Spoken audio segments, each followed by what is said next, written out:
What a great start. I've been traveling a lot. I've been traveling around the country. I've been traveling around the world. And everywhere I go, this is what I see. I see groups of excited people, people who are excited about their future, people who are excited about their business. Northeast region is on fire. The Mideast region's on fire. The Southeast had an incredible convention last week. The whole country's on fire. I'm going to talk to you today about a subject involving prospecting, recruiting, and sponsoring, building your team. Spoke to Big Al a few days ago, and he asked me to talk about a specific part of that. And I hope I can make a difference in talking about this. I've learned one important word in my 25 years with Market America. That word is insanity. The definition of insanity, we all know it, doing the same thing over and over and expecting different results. True or true? Yeah? The reason I start with that slide is I know there's a lot of people in here right now who are growing. I know there's people who are on the move. I know there's people who are channeling in the right direction, but I know there's a lot of people in this room who aren't 100% comfortable with where they're at in their Market America journey. There's people in this room who think they should be 1 or 2 or 3 more unfranchised levels ahead of where they are. There's people in this room who feel like they've been doing everything the right way, doing it by the book, exactly what their mentors taught them. They're coachable, and yet they don't seem to be getting the traction they expected. They get a lot of no's. They seem to get interest, but it doesn't come to fruition. So those are the ones I'm going to talk to today. Because if that's you, if you feel like you've been doing everything exactly the way you've been taught, but you're not getting to where you want to go, no matter how right you're doing it, you have to think about changing it up. You can't keep doing the same thing. It may have worked for your mentor. It may have worked for your teacher and your coach, but it's not working for you. There's lots of different ways to get to the top. The view from the top's the same for everybody. It don't matter how you got there. So today, let's talk about changing your thinking. It starts right here. We learn early on we need a names list. A names list. Some of you don't have a names list. You're not going to the top. You have no inventory. No inventory, no business. A lot of you have a names list, but some of you have a names list that, you know, we talk about 300 names, right? Steve Harris says, put me a list together of 300 names and I'll work with you. Some of you have a names list of 30 or 40 or 50 names. And to me, maybe that's not really a names list. Maybe what that is it's your prospect list. That's your list of 30 or 40 people you're comfortable putting this business in front of and talking to about the unfranchise. That's your prospect list. You have a list of people that you intend to show this business to, get them interested, bring them to a UBP, set a sign-up appointment, and get them in. And then once you get them in, your goal is to somehow transform them into a great market American, okay? There may be a better way. The reason, why do you only have 30 or 40 or 50 names on the list is the question. Well, I think the answer is because you think we're going to try to go get everybody in. You think if you put your rich Uncle Harry the dentist's name on that list, if you put your next door neighbor who's highly successful on that list, your very close friend who you really don't want to show the business to because you don't want to impinge on your friend, you think if we put those names on your list that your senior partners are going to somehow arm twist you into getting this business in front of these people and trying to get them into the business. That's what you think, when in fact we're not going to try to get them in. You hear JR preach this all the time. And if you're struggling recruiting, stop trying to get everybody in. Just stop trying to get everybody in. Just concentrate on exposing the business to people in your world just to see if they might know the right people. If you're struggling, look, if you're not, you're not. Keep doing what you're doing. But if what you're doing is not getting you there, you need to change it up. And I'm telling you, stop doing what you're doing and start exposing the business to people. So you need to first start working on that names list. You need to start putting more names on there. Names of all the people you know right now, the people you used to know in the past, the people you hope to meet in the future. Don't prejudge anybody. We're not going to try to get them in. We're just going to see who they know. Now, we might qualify that list to a top 10. That's not necessarily your top 10 prospects. Not necessarily your top 10 prospects. That's 10 people or more, could be a hot sheet of 15 or 20 or more, who have a huge circle of influence, who are well respected, who are highly successful, who know a lot of people, who have good people skills, people who might know the right people for you. Those are the top 10 I want on your list. Now here's a secret. Don't tell anybody. Don't tell anyone. Steve, don't tell anyone. There's a lot more people out there that you don't know than you do know. It's a secret. What you do is you try to recruit people that you know, when in fact you could talk to a lot of the people in the front row up here and ask them how many of the people on your team that have created this enormous income from you are people you personally knew and recruited in the business. They're going to tell you a tiny fraction of the people in my group. It wasn't who I knew, it was who they knew. It was who they knew. There's zillions of people out there. You walk past them every single day. All kinds of people. In that group, there are chickens. Were you at the MA World Conference? There are chickens. There's lots of ducks in that group. And there's lots of geese who are ready to fly. You don't look for the geese. You're just looking for people. You're just happy to get someone who's interested, that you can get their ear, maybe get Andy Webb in front of him, let him do his thing, flip that chart, get them to the meeting and sign them up. And then, as I said, you try to take that chicken and somehow morph them into a geese, a goose that can fly with the business. Well, maybe they're not ready for that. Maybe they were never ready for that. Maybe they just didn't know how to say no. But maybe they know somebody who's ready to fly. So you start putting in a duck here and a chicken there and a duck here. You think you're making progress. And all of a sudden you realize you're just not getting to where you want to go because you don't have the right people, because you're going about it the wrong way. The search is to get all the ducks and the chickens in there to lead you to the geese that they know. That's what we do. Stop trying to get the ducks in the business. Stop trying to get the chickens in the business and transform them into geese. Find the geese. You sort through all the people out there to find the winners. Once you have that list and you now improve it, you build it up to 300 names, it's not over. Every day, add 2 names. Names, not prospects, not possible, just names. Just keep adding names every day. Some people say, well, I've exhausted my brain. Ben, I'm out of people. Everyone who I ever knew is on this list. Baloney. I could sit down with every one of you right now with a wad of $20 bills and say, start writing right now. I'll give you 10 minutes. Start adding names to your list. I'll put a 20 on the table for every name you write. You'll start grabbing that pen and writing like crazy. You all know more names. It's not that hard to add 2 every night. Just 2. So now we have a names list. A names list, not a prospect list, a names list. You got to learn some basics. Answer to what is it? Well, I'm a pharmacist, but what I'm really excited about is a Shop.com franchise, like a franchise that I own. Opened it recently. What I do is I own a pharmacy, but what I'm focused on right now is an internet business that I started recently. And then you need a 2-minute commercial. Because if your answer was a good answer, it should pique their curiosity. And if it does, that's going to generate questions. How did you get a franchise? What do you know about the internet? And you got to have an answer to that, right?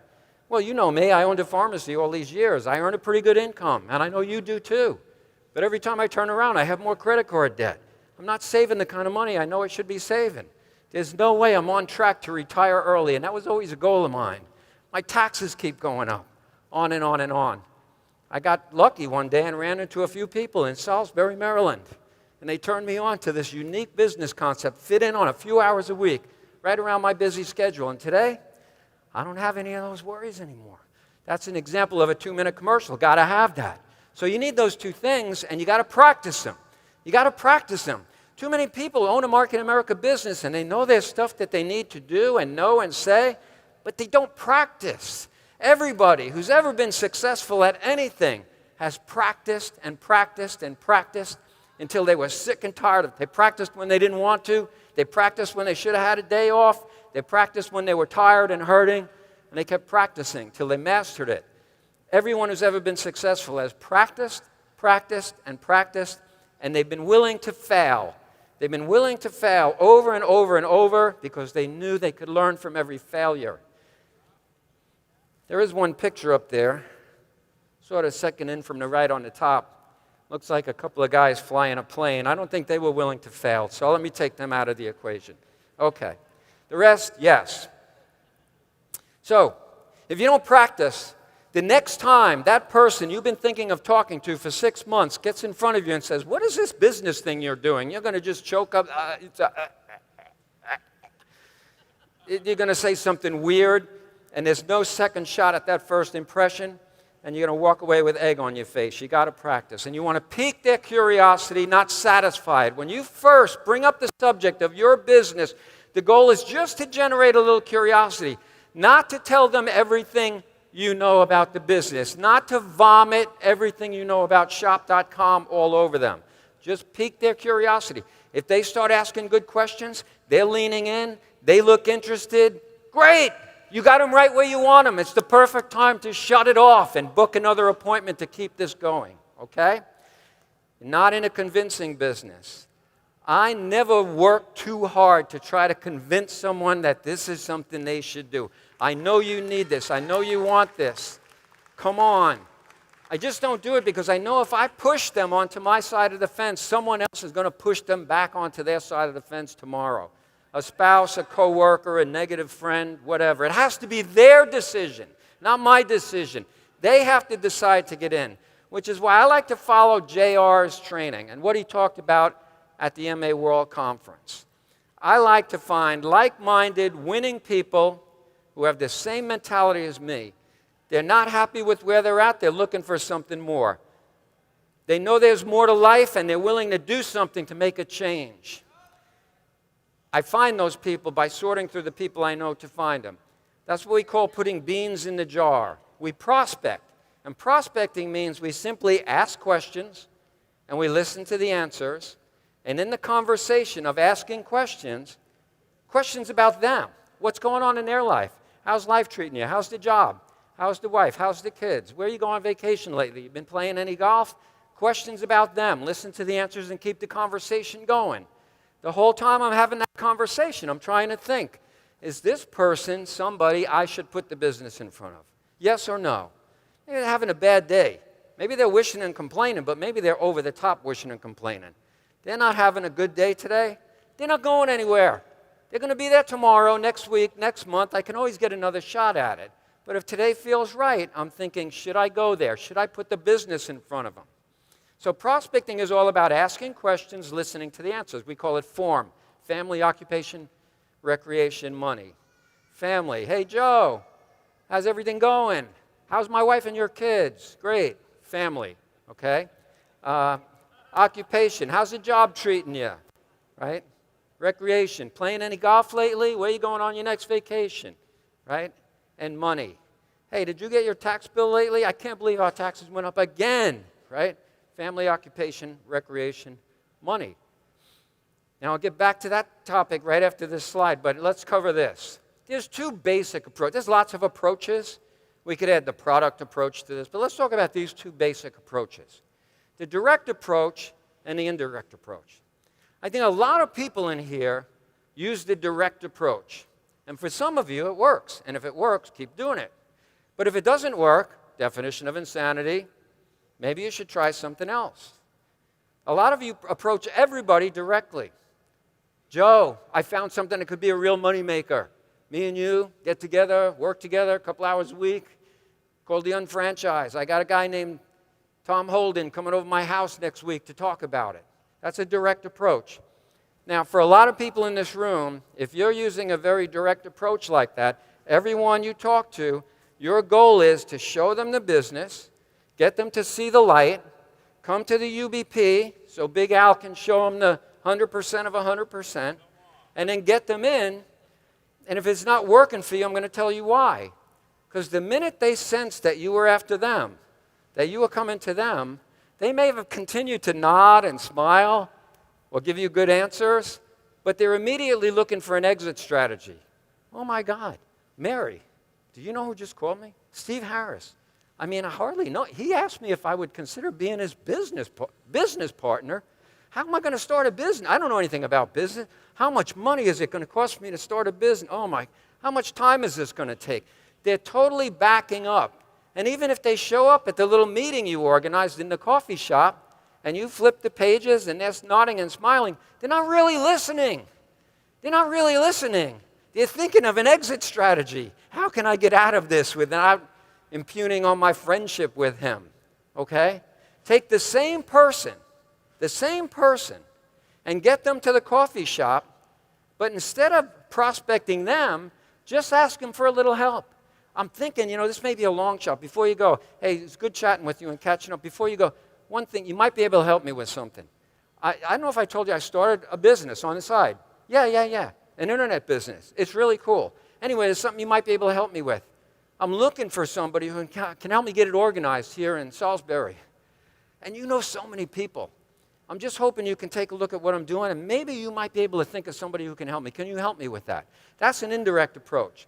You get that same person sitting down across the coffee table with that approach, and you flip the same pages in the same flip book, they're going to see a totally different thing, because you're not asking them to join.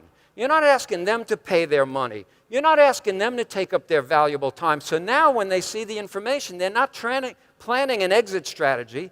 They're not nodding the whole time but thinking how to get out of it. They're actually listening. And there's a really good possibility they might see it for themselves. And if not, we didn't come for that reason anyway. If they give us a couple of good referrals, I'm good with that. Are you with me on this? So the indirect approach is what I'm talking about. Now, if the direct approach works for you, keep doing it. But if it's not working for you, and there's a lot of people, I've been seeing this over and over and over again, this continuing theme that it's not working for, follow JR's way and switch it up. Go with the indirect approach. This is a sense of it. Hey, John, how's everything going? Talk about him a little bit. How's the family? How's the kids? How's the house? How's everything else? Hey, listen, before I go, I don't know if I told you I started my own business with Shop.com. It's kind of like an internet franchise. I'm looking to take on a partner. Somebody's got a few hours a week and looking for a way to generate another income. You got more contacts than me. You know so many people. People respect you. People like you. And I really respect your business sense. Is there a chance you could help me out? Sit down with me, look at some charts and diagrams, see what it's all about, and maybe think of somebody you know who might be interested? This is how we find the geese. Now, in the process, the person might see it for themselves, and they might be the right person. But if not, we get the... Now, even though I said what I said, and to me, that's about as easy as pie, just calling... It's hard to call people and ask them to become your business partner. But it's not hard to ask people, could you just help me out with something? Just in 10 minutes, I could cover it. Maybe you could help me. Maybe not, but maybe. It'd be a big help to me if you could help me. Everybody can ask for help. That's easy. But even though I say it's easy, most of you are not going to do it anyway. Because calling people these days on the phone is hard. First of all, nobody answers the damn phone anymore. Excuse my language. Nobody answers the phone anymore. True or true? So you can call them all day long, and chances are they ain't going to pick up anyway. But everybody uses instant messaging. Everybody texts. Take out your phone right now and do it while I'm talking to you. Go ahead, take out your phone. Take it out. Come on. Come on. It doesn't work in here? What? Let me see one person take their phone out. Here we go. Here's how it goes. Hey, how you doing? What's going on? Haven't talked to you for a while. Anybody in this room can't do that? Raise your hand. Okay. Answer. Geez, surprised to hear from you. You know, same old, working. Why don't we catch up? Meet for lunch. I can't today. Maybe tomorrow, maybe next week. How about Thursday? Okay, 1 o'clock? Oh, by Main Street? Sure. See you there at 1. As far as I'm concerned, there's a lot of people in this room. If you could just do that, every day, just catch up with people, make connections. I didn't mention the business. I didn't mention IBV. I didn't mention the shopping annuity. I didn't mention 5,000 and 5,000. I didn't mention reentries. I didn't mention the Better Business Bureau. I'm not going to mention it either. I'm just catching up. I'm just getting in front of people. I'm just getting in front of people to see what happens. Here's another example. Dude, where you been? Had the flu. I'm back working again. Let's grab a beer or 2 or 3. Laugh out loud. At the pub. Sounds like a plan. Working late today. How about tomorrow? Okay, meet you there at 6:30. Cool. Can you do that? This is the first step. If you are dead on not progressing in building your team, I say go back to just making connections and catching up with people. Amazing things will happen if you just do that. Just start making connections. Now, what do we do when we meet? What do we do when we meet? Do we ask questions, talk to them about them, find out what's going on in their life, show interest in them? Believe it or not, they're not buying Market America when they opt to get in. They're not buying shop.com. They're not buying into the concept of the shopping annuity. They're buying into you and whether or not they should partner with you in a business. And you need to sell yourself. And the way you do that is show interest in them. Get good at meeting with people and talking to them about them. Do you bring a flip chart for this appointment? No. Do you bring Steve Harris? No. Do you bring Andy Webb? No. Big Al? No. A UBP presentation? No. Do you bring all your Market America products in a suitcase? No. That would be like bait and switch. You just ask them to catch up because you're a friend. I just want to talk to you, see what's going on. So just do that. And then let's see what happens. What could happen? Well, one thing that could happen is they might start wishing and complaining. How's the job? It sucks. I'm working myself to death. I haven't gotten a raise in 5 years. I hate it. I hate everyone I work with. I hate my commute. I hate why did I decide to do this for a living? What was I thinking? That's going overboard. But you ask them questions about their life, what they're doing for fun, how the job is, how their health is, how's your back, how's this. A lot of people wish to complain. That's a good opportunity for you to jump in there with your business. You could then, if you think the situation is right, say to them, listen, hey, you know what? I know how you feel. I used to be in the same boat. I just wasn't earning enough money. I had the same pressures paying my bills. I was working 2 jobs. But I got really lucky. I ran into a few business people down in Salisbury. They shared a very unique concept with me. It's like an internet franchise. A couple hours a week, $100 or $200 in startup expense, and I don't have those worries anymore. Maybe it's a long shot, but maybe this might be something you might want to look at. Or you could make it really easy on yourself and say, anyway, I'm looking for somebody to partner with. I hope if I show you a little more, maybe you might think of somebody who you know, who's interested in earning more money, who's got a couple hours a week. Can you help me with that? So wishing or complaining is one possibility. The other possibility is they simply come out and ask you, what is this thing you're doing? I heard, what's going on in your life lately? What are you doing lately? What's happened? You know, you've been talking about me all day. What's going on with you? That's exactly how you're going to feel when they ask that question, right? Yes? You've been waiting for that. Now what do? Well, if you did what I said to do before and you practiced, you just spit out your answer to what is it, because you got it right on the tip of your tongue. Well, you know what I do. I mean, I still work down at the company in the IT department, but what I'm really excited about is this internet franchise thing I started with shop.com. Just shut up and see what kind of curiosity that generates and go from there. What is the goal of this meeting, this first meeting you have with people? Well, the goal is to book an appointment. Maybe if I show you a little more, you might be able to help me by thinking of somebody you know who's a little frustrated and looking for something, who's got a good business sense and some kind of go-getter. I know you know a lot of people like that. Can we get together again, maybe later this week, early next week? That's the goal of the meeting. The goal of the meeting is not to explain Market America or shop.com, get them to jump out of their seat and volunteer to sign up, buy a ticket to something. The goal is just to see if they'll continue to help you by getting back together with you so you book an appointment. Let's take the indirect approach another step now. That was the baby step. And that's where you can start. And anybody can do that all day long. And if you do, amazing things will happen. But let's take it another step up. Let's throw the business right into the discussion the very first time you text them or chat with them online. Joe, got a second? I got a quick question for you. The answers. What's up? Listen, I started a business and it's growing. I'm hoping you can help me out with something. Maybe take a look at what I'm doing. Think of somebody in this area who can help me get it organized. There's another way to say it. Started an internet business. It's taking off. Hoping you can help me out. Take a look at what I'm doing. Steer me in the right direction of somebody in this area who might be able to help me get it organized. Another way to say it. We could do 100 of these. I'm working on a business project. Looking for a partner. Somebody's got a few part-time hours. That's what I would add there. Hoping I can share a few details with you. Maybe you could think of somebody for me who's a good match. I can explain it over a cup of coffee. This is the next step in the indirect approach. And if you can graduate to this level, even more amazing things will happen, because now they're prepared for you to come and show them more about your business. You with me? Are you with me? Is somebody with me? Well, you're not going to get away that easy. They're probably going to ask more questions. But you don't have to sweat that out, because they're not looking at you. You're somewhere else, and you're texting or messaging. So if they ask you a question that makes you nervous, you text Lou Manfredi, and you go, Lou, I just texted someone on my list.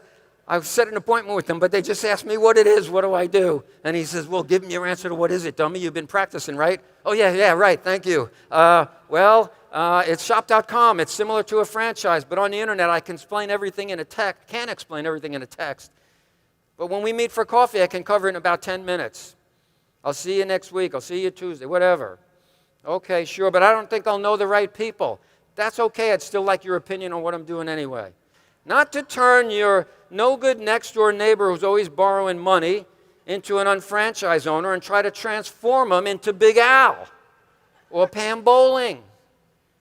They are who they are, but they know people, and the people they know people, and the people they know people. So you just get people to lead to people to lead to people till you find the geese who are ready to fly, and they'll make it easy for you. Well, who are these geese? They're people who are entrepreneurs, who own a business, used to own a business, people who have networking experience, huge, sales experience, well-connected people, people who are good people who have ambition, drive, go-getters. That's who. Do you know anybody like that? Can you refer anybody like that? Who do you know? That's what we do. And then we get them to now we've brought the business into it. So now at this coffee shop meeting, we want to share the concept. So we meet and greet. Yes, we go on the offensive, and we start asking the questions. We don't want the questions coming at us, right, Andy? We go on the offensive. Andy, what's going on? You look great. How's life treating you? Been playing a lot of golf? And we go on and on and on. And at some point, we turn the attention to the business. Now, what I do is I like to use the PowerPoint. Sometimes I use the flip chart. We don't have a current flip chart for the current PowerPoint. It's coming soon. So I just copied the PowerPoint pages and made my own. Or you could use the old flip chart. Doesn't matter. But I don't normally show the business plan. Now, I know a lot of people in here show the business plan every single time. And if that's what you do and that works for you, great. But remember, I'm talking to the ones who aren't where they want to be, the ones who've been struggling. And I say, share the concept. Yes, use the PowerPoint if you want. Yes, use the flip chart if you want, but you don't have to go to the boxes and squares and the numbers. Infinite search for volume, 1,200, 2,400, IBV banks, BV banks, re-entry options, all this other stuff. You can assign volume to other people. I say just share the concept. Go through the first 14 slides of that 35-slide business presentation and get to the question of, so would you like to see how it works? Would you like to see the details? And if the answer is yes, you're so great. I'm going to be getting together with a couple of my business partners Tuesday night. I'll pick you up. You can meet with us, and we'll explain it to you. I don't tell them I'm bringing them to some formal presentation. I certainly don't tell them there's a meeting at the Holiday Inn somewhere. I just tell them I'm getting together with some of my business partners. We're going to explain it. I'll pick you up, and you can learn more about it. So we share the concept. The most important thing about sharing the concept, one thing is just give them an overview. Just tell them what you know. Second thing, give them the income potential. The last slide in that first 14 slides, the slide prior to the question, would you like to see the details, gives them the income potential. You don't have to do a lot of work here if you use those slides. Right there it is. And you read it to them, and I'll show you that in a minute. And the most important thing is to try to expose their pain a little bit. Talk about them, about what's going on in their life. See if you get them wishing and complaining. If not, start talking about the financial situation out there. I'll tell you why I'm doing this, Tom. I was struggling to pay credit cards down constantly. I wasn't saving the kind of money I knew I should be saving. I wanted to start a fund for my kids, and I just could never get to it. On and on and on and on. That's why I feel so good about this. And now we set an appointment to show them the details. If you have someone long distance, people say, what do I do if I have a prospect in England? What do I do if I have a prospect in England? I don't know what to do. Well, what would you do if you lived in Salisbury and you had a prospect in Chicago? Call them up maybe, send them an email, text them. You do the same thing if you have a prospect at a distance, and you follow the same exact process here. Ask questions about them, share the concept, share the income potential, expose their pain. The goal of the meeting is, in this meeting, where we put the business on the table right from the get-go, is one of two things. Either to just book a follow-up to keep it going. Somewhere in there, they're asking a lot of questions and they're looking interested, and we go, you know, Arlene, is there a chance you might be interested in this? Right? And she says, I might be. I said, well, you know what? Do you want to see the rest of the details? Why don't you come with me to meet with my business partners? Or we just go with the flow. We came for a reason. We asked them to help us refer people. We ask for referrals. If they refer go-getters, business-minded people in their world who they think are looking for something right now, who they think might be a good match for us, if I'm you, I would take that all day long. That's money in the bank. That's how we find the good people. So we're at this first meeting. I like to use the presentation. There's people who draw it out on a pad, especially old-timers like me. We've got a whole row of them up here who started in the business in the late 1900s, as we say. There's people who like to just push play and show a video. I like to just show the UBP slides. I think the UBP slides do 90% of the work for me. They're a thing of beauty. We just click into them at some point in the conversation. Don Martin covered some of these slides really well a few minutes ago.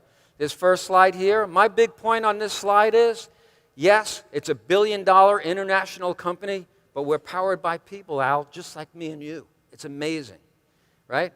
This slide here, what you don't want to do is read the words on the slide. Worst thing you could do is turn around and read everything to them. You got to kind of know the slides. Last weekend, I was in North Dakota, Bismarck, North Dakota. Monday night, there was a UBP meeting. True story. I got up, introduced myself, gave a little bit of my story, clicked into the first slide. True story. You could call them and ask them. The computer just went black. I just kept talking. I must have talked for 20 minutes while they were fiddling with the darn computer trying to get it up. But I went through the whole thing. I got the slides in my head. I certainly don't read them. They're in front of me. And I don't even need them, to be honest with you, and you won't either if you do this enough. That shows you I show the plan, right? I just kept going. So you don't want to read. You just get the concept here.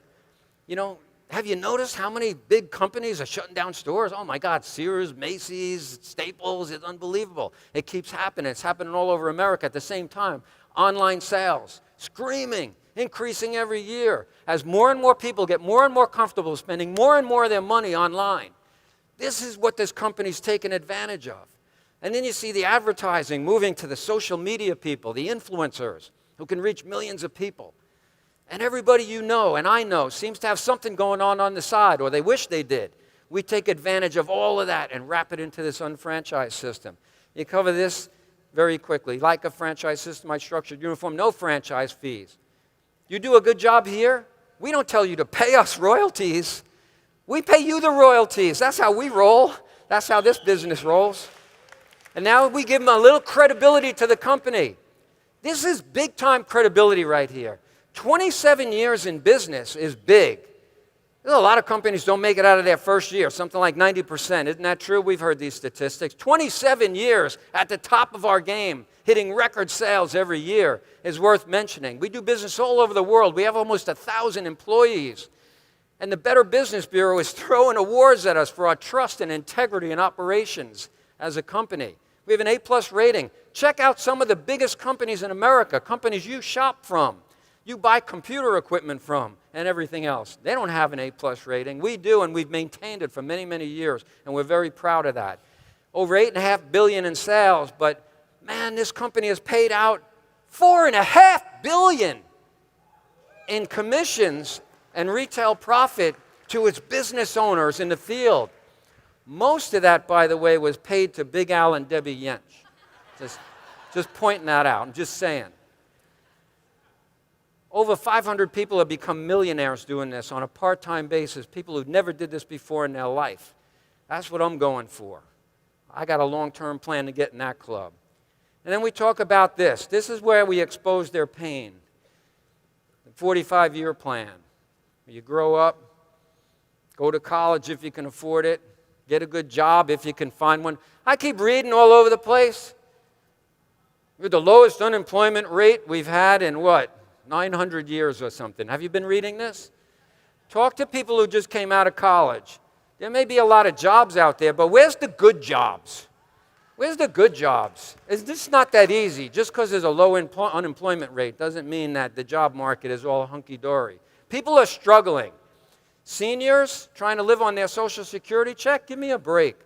65% of Americans use that check as their primary source of income. Can you imagine living on $1,100 a month? Where I come from, you can't rent a garage for $1,100. But if you don't do something now about your financial future, you're going to blink, and 10 years is going to go by and blink again, and you're going to be approaching retirement. Then there's 3 themes. Don't get caught up in this. Just tell them what you know. Product brokerage. We can go into any industry at any time. I heard them talking about CBD oil in the hemp industry. It's huge now. They're considering that. This is how we are. We move with the marketplace. It's so cool. This is the industries we're in now. If you can find one thing in there that interests you, we could build your whole business around that. And then the internet marketing concept. We own shop.com. Could there be a better domain name for a company that sells products? Shop.com. That's as good as it gets. And then shopping annuity. In your own words, you explain it. Don't get too caught up in too much detail. Keep it short, sweet, and to the point. Think about all the money you spent last week, Lou, and the week before that, and the month before that. Think of all the money you spent last year. Every day, I don't know about you, but I go out and I drip money. I buy something here, I buy something there, I get an energy drink, I do this, I got to go get groceries, I got to buy eyeglasses, I got to buy shoes, I need something for my dog. We got to spend to live. Imagine if all the money you spent in the last year, 2 years, 3 years, 4 years, all the companies where you spent took it and invested it, in a sense, into an investment vehicle that paid you an income. This is what this company does.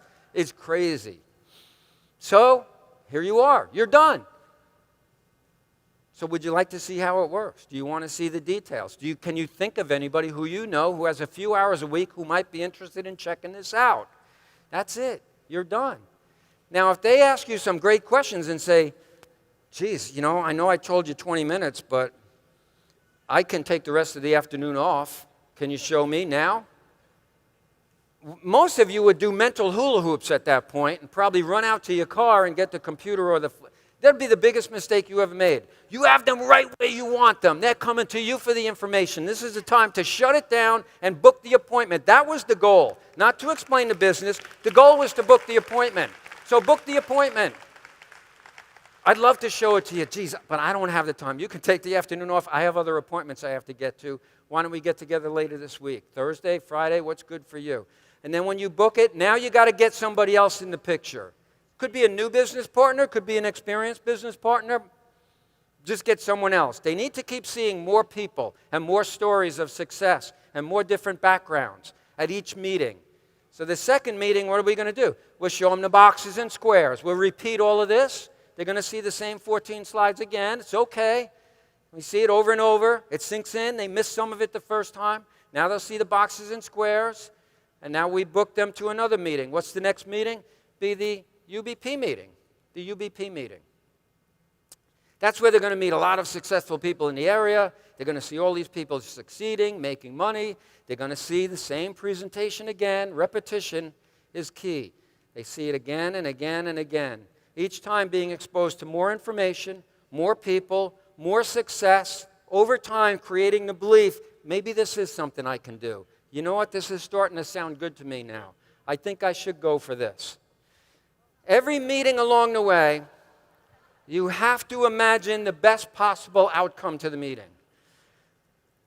I go all the time with people to see their prospects, and it drives me up a wall when I'm in the car on the way to the meeting, and they start telling me what's going to go wrong.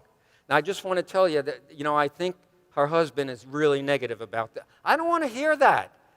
I don't think, he's really busy, so I'm not expecting much today. I don't want to hear that. You start talking negative, you will bring that on. You don't want the negatives. I just pull the car over and say, look, you need to stop. You need to stop. In about 20 minutes, you and I are going to be high-fiving in the parking lot because this is going to be amazing. So let's talk about that, okay? Stop with the negatives. It's important. Just play out the positive.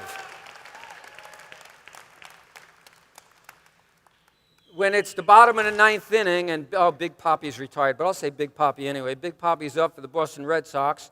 He's not thinking about whether or not he's going to strike out, ground out, hit into a double play, get hit with the pitch. He's thinking about one thing, winning the game. That's the only reason he's able to win the game and hit the home runs, because that's how he thinks. It's all mental. You have to think that way. And you can't go on and on and on saying, yeah, well, if I could talk like him, if I looked like her, if I was a health professional like Dr. Ed, then maybe I could make it. If I could, I would. Your self-talk has to be, I can and I will, and nothing's going to get in my way.